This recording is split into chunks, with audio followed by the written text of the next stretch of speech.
আমি গর্বের সাথে বলতে চাই যে এই এনায়েতুল্লাহ আব্বাসের মতন একজন ধান্দাবাজ পীর সে নিশ্চিতভাবে রাজাকার। এনায়েতুল্লাহ আব্বাসী বলেন, চরমোনায় পীর বলেন, তারা সেই অর্থে সবাই রাজাকার এবং এই ব্যাপারে আমার বিন্দুমাত্র দ্বিধা নেই তাদেরকে রাজাকার বলতে, তারা যেদিনই জন্মগ্রহণ করে থাকুক না কেন। এবং সাইদির ব্যাপারটাও এসছে, দেখুন আবার আজকে আমরা সাইদি প্রসঙ্গটা আলাপটা না করি। আচ্ছা যাই হোক, আমি সাইদিকে ফাঁসি দিয়েছিলাম, এইটুকু শুধু এইটুকুই বলি। তোমাদের পয়সা দিয়ে দেবো। আচ্ছা ঠিক আছে, ওই পয়সা আমি দেবো, আমার ভাই বোন দেবে, আমি দেবো। আমরা আমাদের পয়সার কোনো প্রয়োজন নেই, ঠিক আছে? আপনি যদি সেফটি মানে ফালতু লোক 2 টাকা একজন না, ফালতু লোক। আমি এই দেশে এত কষ্ট করে এসেছি কি বাংলাদেশে ফেরত যাওয়ার জন্য? জি না জি না। জানে না। আচ্ছা ঠিক আছে।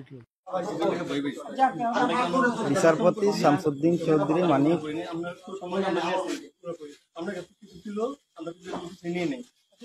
আচ্ছা ঠিক আছে, ওকে, কোন সমস্যা হলে বলবেন, আমরা কেন পালাইলে পালানো হবে না, ঠিক আছে?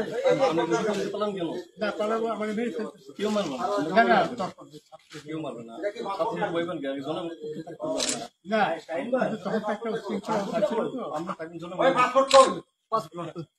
পাসপোর্ট ওই ব্যাগের ভিতরে দেখেন তো আছে কিনা, পাসপোর্ট ওইটা নিয়ে আমি ই করতেছি নাকি? পাসপোর্ট তো হারাই লাইছে বলছে, তোমরা কাপড় লাগাও না, তোমাদের পয়সা দিয়ে দেবো। আচ্ছা ঠিক আছে, ওই পয়সা আমি দেবো, আমার ভাই বোন দেবে, আমি দেবো। আমরা আমাদের পয়সার কোনো প্রয়োজন নেই, ঠিক আছে? আপনি যদি সেফটি মানে ফালতু লোক 2 টাকা একজন না, ফালতু লোক। আমি এই দেশে এত কষ্ট করে এসেছি কি বাংলাদেশে ফেরত যাওয়ার জন্য? জি না জি না। জানে না। আচ্ছা ঠিক আছে।